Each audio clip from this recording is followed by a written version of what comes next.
February 15th, 2026, Washington, D.C., the center of American government, where democracy happens every single day. But can he do whatever he wants? Absolutely not. The Founding Fathers built a system where no single person could ever control everything. Three branches watching each other: the Supreme Court, the Congress, the Senate, each keeping the others in check. This isn't broken. This is American democracy in action. But how does a nation of 330 million people stay united?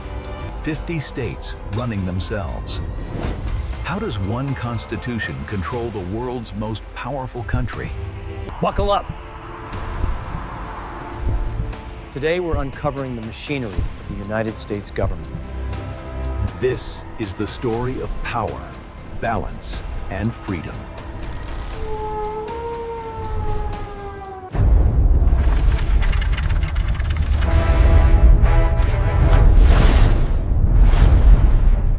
Just like each state has its own state government to manage its affairs, the entire country needs a federal government to look after national matters. The Constitution of the United States calls for the sharing of power between two levels of government, the federal government and the state governments. This balance ensures no one has too much control. The Constitution is the most important law of the country. It outlines the structure of the government, defines the powers and limits of each branch of the government, defines the relationship between the federal and state governments, and lists the rights and duties of the citizens, and serves to protect the rights of all citizens. This document is the backbone of American democracy. A federal system of government provides for power sharing between the federal government and the state governments. The federal government has powers in certain key areas, such as foreign policy, defense, and finance. It also prepares the country's annual budget and development programs. The state governments have power in areas such as education, health, law enforcement, and local development. The federal government also has power in these areas. However, it can only make national policies and handle the international aspects of these services. In case of any dispute between the federal government and the states, the Supreme Court of the United States decides the case based on its interpretation of the law. The following are the federating units of the United States. The 50 states from California to New York, from Texas to Alaska, the Federal Capital Territory, Washington, D.C., and the U.S. territories including Puerto Rico, Guam, and the U.S. Virgin Islands. The federal system of government ensures the unity of the whole country by taking care of areas such as defense and foreign affairs, which are important to all the federating units. The state governments administer their own states as they can better use their resources to address the local needs and challenges. The federal and state governments work together to ensure the good of all the people of the United States. Like the state governments, the federal government has three branches: the legislative branch, which makes the laws for the country; the executive branch, which enforces the laws of the country; and the judicial branch, which interprets the laws and provides justice. This separation ensures balance and prevents tyranny. In the United States, the legislature is Congress. Congress has two chambers, the upper house and the lower house. The lower house is known as the House of Representatives and the upper house as the Senate. Congress is very important because it makes the laws and can also change existing laws. The House of Representatives is also called the lower house. There are 435 members of the House of Representatives. Political parties nominate their members to stand for elections to the House in different districts. The person who obtains the largest number of votes wins the election and becomes a representative for a period of 2 years. The political party with the greatest number of seats in the House forms the majority, and the leader of the party becomes the Speaker of the House. All the members of the other political parties form the minority. At the first meeting of the House, the members elect the Speaker and other leadership positions. The functions of the House are to make or change existing laws, keep a check on the executive, and pass the annual budget and all finance bills. Members discuss and debate issues and bills. These debates are controlled by the Speaker. The Speaker must be impartial, That is, the Speaker must allow everyone a chance to speak and not take sides when an issue or a bill is being discussed. The House also keeps a check on the working of the executive. Members can ask questions about what a department is doing to solve the problems of the people. The official responsible must answer. The Senate, or Upper House, has 100 members. Each state has an equal number of representatives in the Senate, 2 per state. They are elected by the people of each state.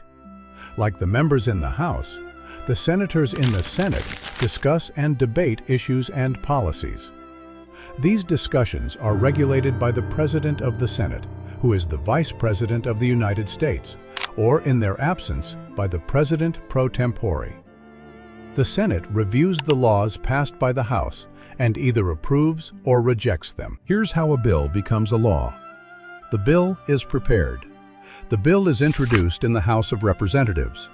It's reviewed by the Rules Committee, then examined by a standing committee, debated on the floor of the House. The bill is voted on.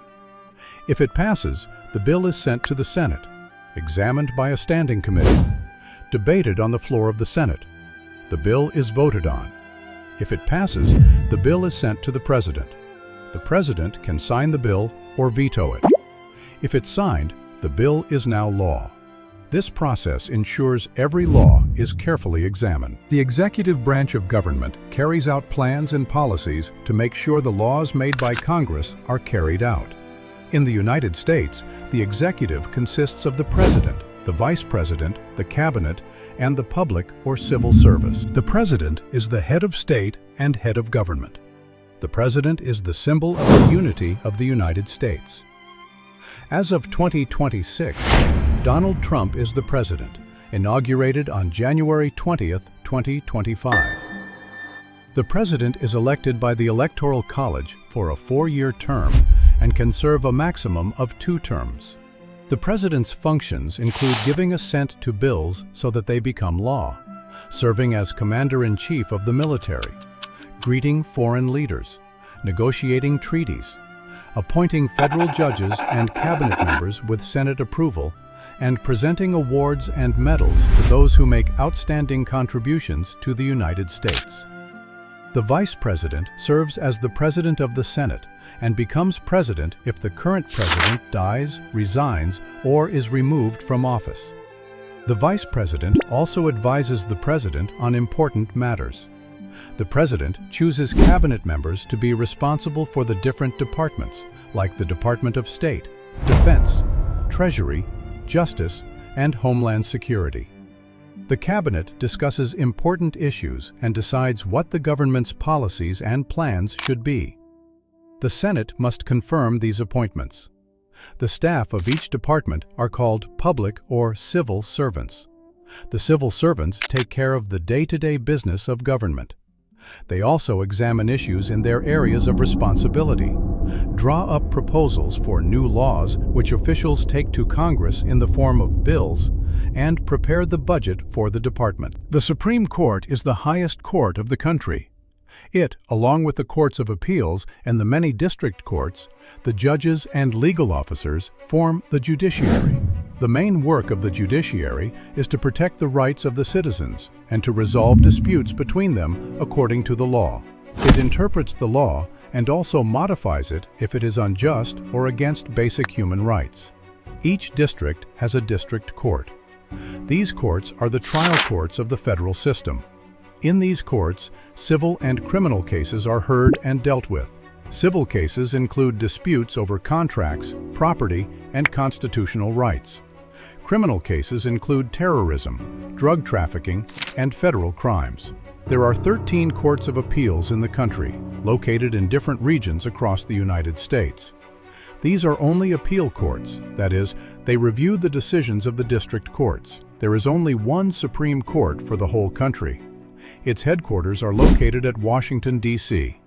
The work of the Supreme Court is to settle disputes between the federal and state governments, settle disputes between the states, hear appeals against the decisions of the lower courts, take notice of and hear cases that are of importance to the citizens, and give legal advice to the federal government whenever needed. The decision of the Supreme Court is final and must be obeyed by all.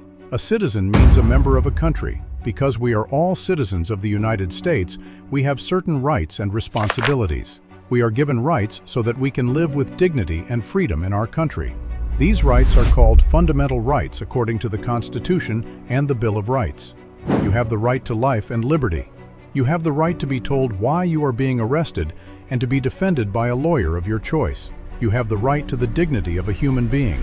No one can torture you or keep you as a slave or force you to work. You are free to move and stay anywhere in the United States. You are free to take up any profession or occupation. You are free to speak and express your opinion. You are free to practice your religion. You have the right to get, keep, and sell property.